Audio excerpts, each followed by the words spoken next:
کہ میرے ورکر جو ہیں بس اسی طرح آپس میں گتھم گتھا رہیں.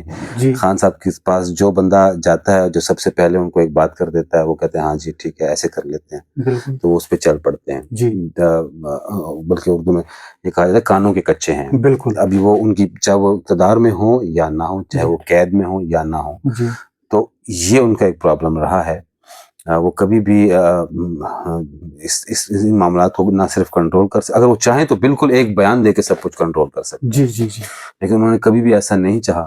صاحب کو انہوں نے وزیر اعلیٰ بنایا جی تو ان پر بھی عاطف خان اور شہرام خان اور دوسرے لوگ پارٹی کے اندر سے تحفظات تھے اور ان کے اوپر چیک رکھا بالکل خان صاحب کی آشیرواد کے ساتھ. جی تو جی کہنے کا مقصد یہ ہے چیک رکھنے سے مراد یہ ہے کہ ان کو پر کھٹک اس حد تک نہ چلے جائیں کہ کل کو خان صاحب کے برابر نہ ہو جائے, حالانکہ یہ تو کسی صورت ممکن ہی نہیں ہے. جی بالکل. لیکن ہم دیکھ رہے ہیں کہ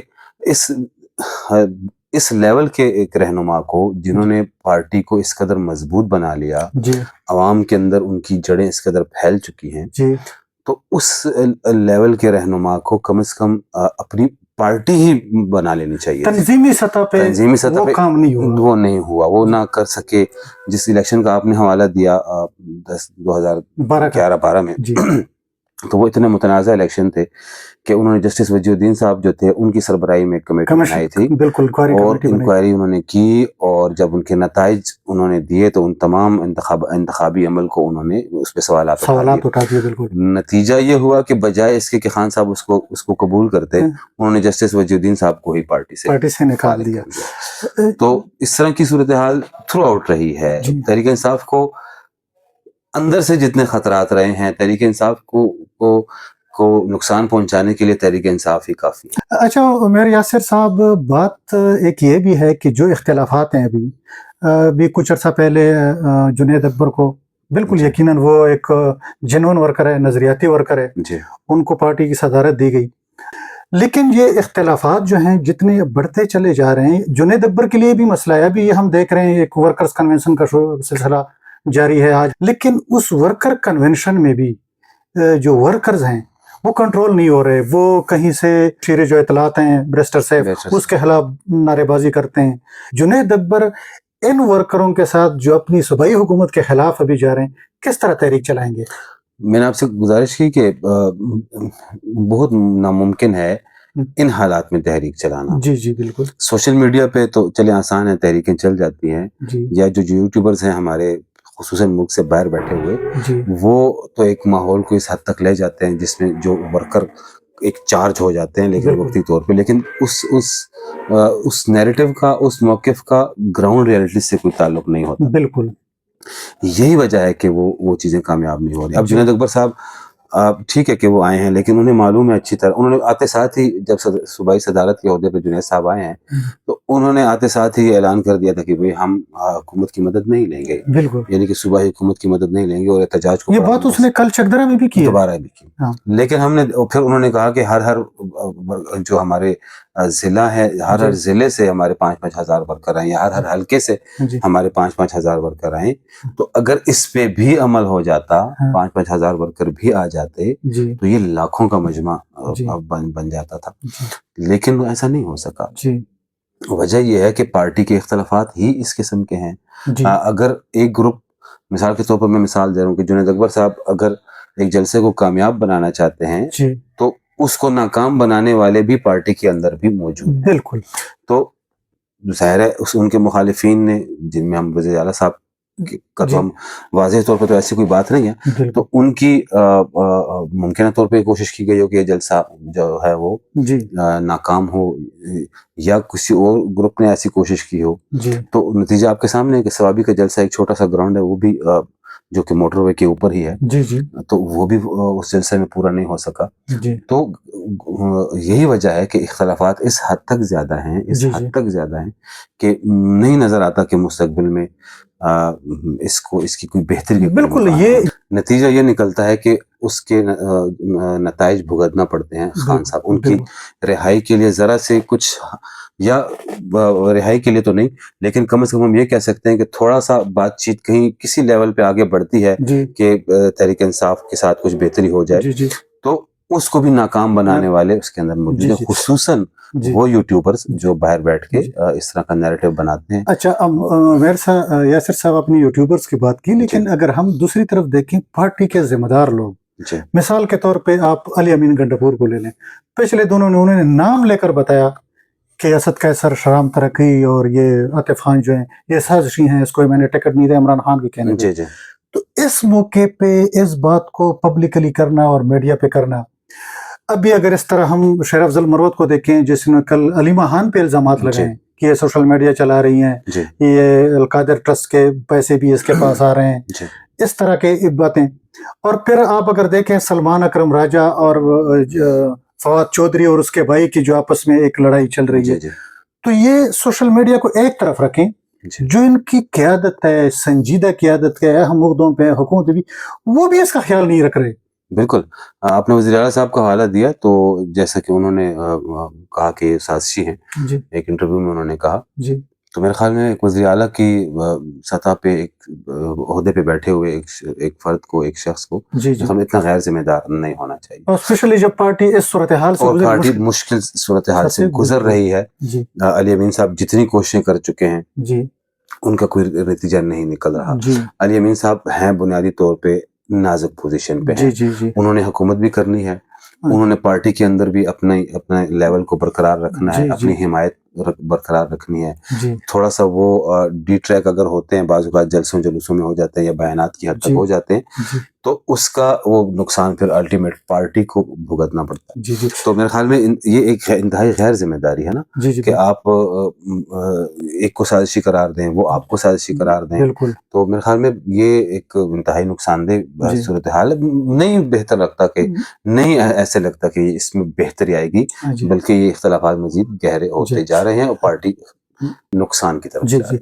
اچھا, اگر یاسر صاحب دوسری طرف اگر آپ دیکھیں, رمضان سے پہلے ہم نے دیکھا کہ عمران خان کی ہدایت پہ وزیر اعلیٰ سے پارٹی کا عہدہ لے کے جنید اکبر کو صوبائی صدر بنایا گیا, اور یہ وہ جنید اکبر ہیں جن کے جو دستے راز ہیں شکیل خان, کچھ عرصہ پہلے اس کو کابینہ سے نکال لیا گیا تھا, انتہائی سنگین الزامات پہ وزیر اعلیٰ نے اس کے لگائے, حالانکہ اس کے خلاف نہ پھر کوئی انکوائری ہوئی, نہ اس پہ بھی خاموشی چل گئی ہے. پھر جنید خان لے کے آتے ہیں عاطف خان کو پشاور کا صدر کا ریجن بناتے ہیں, جس کو علی امین گنڈاپور کہتا ہے کہ یہ سازشی ہیں. تو آپ کو یہ نہیں لگتا کہ اب اس وقت تحریک انصاف میں جو پارٹی ہے وہ ایک طرف ہے اور صوبائی حکومت دوسری طرف ہے؟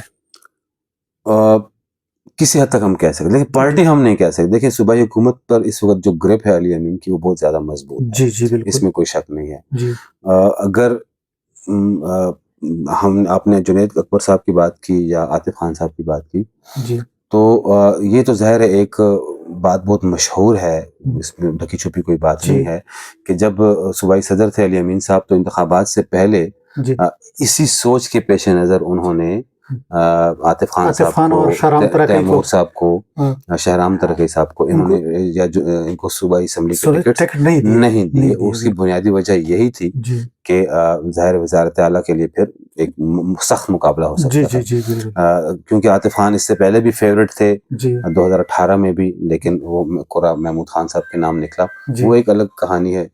تو یہ ایک سوچ تھی. اب پھر جب تیمور جھگڑا پشاور میں اپنے حلقے سے ہار گئے, تو انہوں نے اپنی ہار کو بھی اسی طرف موڑنے کی کوشش کی کہ شاید اس میں بھی علی امین صاحب کا ہاتھ ہے.